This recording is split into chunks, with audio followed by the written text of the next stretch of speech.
Everyone, this is Chris Ashley. Welcome to the Change Your Mind podcast. I am going to talk about a topic today that I get asked about quite a lot, and that is money and attracting money and wealth and abundance and financial freedom into your life. Now, most people are either working on their money, their relationships, or their health. Those are the three things they're trying to manifest. But money is a really, really big one. So I'd love to share my thoughts with you today about how to attract money into your life and also just flipping your mindset and thoughts about money and how that can make a really big difference. So let's get into it. So I'd like to start off with a story that my mentor, Mary Morrissey, likes to tell. And it's a really good one. So when Mary was much younger, she went to this big seminar that was led by this spiritual man, and it was about attracting wealth into your life. And she drove a couple hours to get there. And she's down in the front, and there's 3,000 people in the stadium. And the man, I don't know who it was, but whoever he was, he walks out on stage. And he doesn't say anything, but he just looks at all of the people. And then he reaches in his pocket and he pulls out his wallet. And then from his wallet, he pulls out this big wad of money. And he fans the money out, and it's mostly 50s and 100s. And he says, "This is money.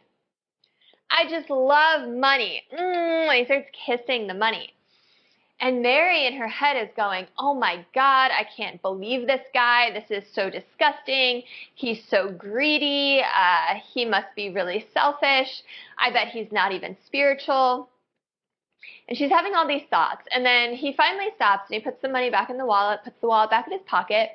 And he looks at the audience and he said, "Now, how many of you had a thought like, this is disgusting? This guy is so greedy, he's selfish, I bet he's not even spiritual."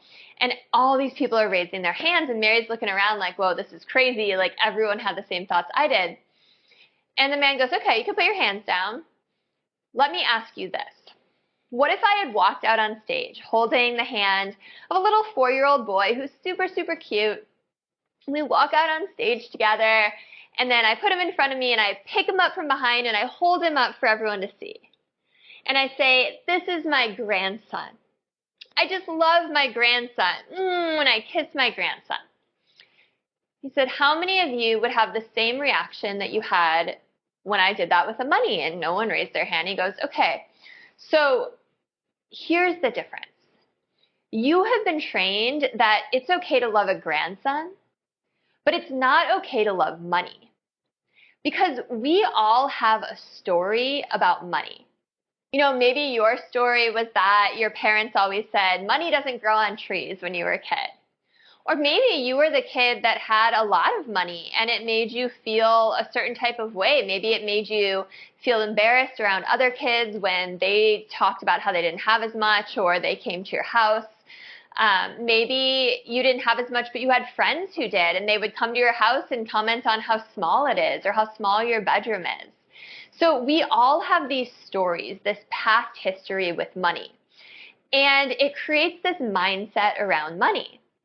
Now, money doesn't want to go where it's not welcome, and it doesn't stay where it's not wanted and appreciated.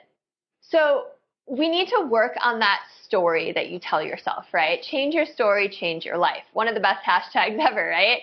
So it's about coming into a wealth mindset, because money isn't evil. Money is a tool, right? You've all heard money is the root of all evil, right? Money is not evil. Money is merely a tool that allows you to get the life of your dreams, that allows you to be able to give back and serve humanity, that allows you to be able to accomplish great things in business, in your personal life. Money is a symbol of freedom. And the truth is, money can solve a lot of problems. You know, there's that famous Beatles song, "Money Can't Buy Me Love," or isn't that what it is? Or "Money Can't Buy Happiness." Okay, now my Beatlesness is fading away. But there's that phrase anyway, "Money can't buy happiness," or "Money can't buy love." I beg to differ. Have you ever bought a pet dog? Yeah, that's pure unconditional love. So money can solve a lot of your problems. It doesn't solve all of them, but it can make life easier. And anyone who says it can't is kidding themselves and telling themselves another story. Here's a story from someone that I know. So this was a relative of mine, and she was talking about someone that we both know. And I mentioned how old they are, and she said, "Wow, they look really great for their age." And I was like, "Yeah, they do." And she goes, "It must be nice to have all that money." In my mind, I just couldn't comprehend or follow what she was saying. And I must have looked at her kind of puzzled, like, what is looking like they're really healthy have to do with money? She goes, "Well, like, they can buy all that good food and they can hire a personal trainer and all this stuff." And I realized it was so obvious that her story about why she is unhealthy, right? Why she doesn't take the best care of herself has to do with her money story, right? She thinks that only people who are rich can be in really good shape and really healthy. And maybe there's a hint of truth to that. I don't know. But if you want something bad enough, you will get it. There are millions of workout videos for free on YouTube, on all over the internet, on different apps, right? You don't even need any gym equipment. You just need your own body, right? I'm a yoga teacher. All I need is myself, maybe a yoga mat, but not even totally necessary.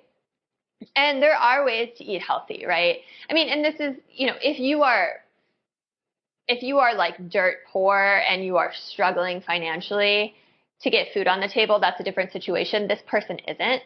So I speak from that point of view. But the point is, this person had a story about why their body looked the way they were, why their health is the way it is. And it had to do with their attachment to money. So if you really think about wanting money, it's not really money that you're after. It's what money represents to you. It's what you think money can give you, right? It's a set of feelings based on what you value as most important in your life. So maybe money can give you a sense of stability. Maybe money can give you a sense of adventure. Maybe money can give you love and connection. Maybe money can help you be philanthropic and give back, right? And you attach these feelings and these values to money, but it's not really money you want, it's these other things. So the question to ask yourself is, what do you really want money for? And to get down to the root of that, try visualizing your life with all the money you could ever want. So you don't even have to think about a number. It's just constant flow of money. You never have to worry about money again. What does your life look like? And maybe you even close your eyes right now and think of it. Like, where do you live? Who are you surrounded with? How do you spend your free time? Do you work? Do you not work? What kind of hobbies do you pursue? And really just visualize that. And then that's what you need to attract, right? The money is going to come. It's putting yourself on that higher frequency, using the law of attraction, right? Visualizing the life that you want and bringing yourself to that higher state. Feeling gratitude for that life of your dreams that you're envisioning right now. Even if you don't have it yet, you're going to trick the universe, trick your mind into thinking you already have it. It's going to send you that. Because when we use the law of attraction, our job is to get really, really clear on our vision, to imagine our perfect life, the life of our dreams, all those things we want, to get so clear on our vision, to feel gratitude, joy, all these heightened emotions. But then we surrender control, right? We take steps towards it, but then we surrender control. Because it's the how it happens is not up to us. The how is up to the universe. And the universe is going to surprise you, right? Because it doesn't matter what your past experiences are. It doesn't matter your education level. It doesn't matter who you know or don't know. It doesn't matter, like, if you don't know the right people or you don't have the right career, the right experience, the right tools. When you wholeheartedly trust the universe and you are so clear on your vision like that, then pathways will illuminate before you, right? The universe has ways of bringing things into your life that you couldn't even imagine. Like doors that didn't even exist are going to appear and open up. The right people are going to find you and come into your life and help you. Better tools and resources are going to make their way to you. Experiences are going to open up towards you, opportunities, synchronicities. So it's really just about trusting and allowing the universe to do that. And that's why money is this tool, but it's about focusing on what you really want. And what you really want isn't just a piece of paper with 100 written on it, right? Like that means nothing. It's not even backed by frickin' gold. It's like a con, right? I mean, if you've watched any documentary on money and the financial system, you know that. So it's about tapping into that feeling and that vision. So how would you feel when you have the money, right? Or when you have the money, when you have all those things, right?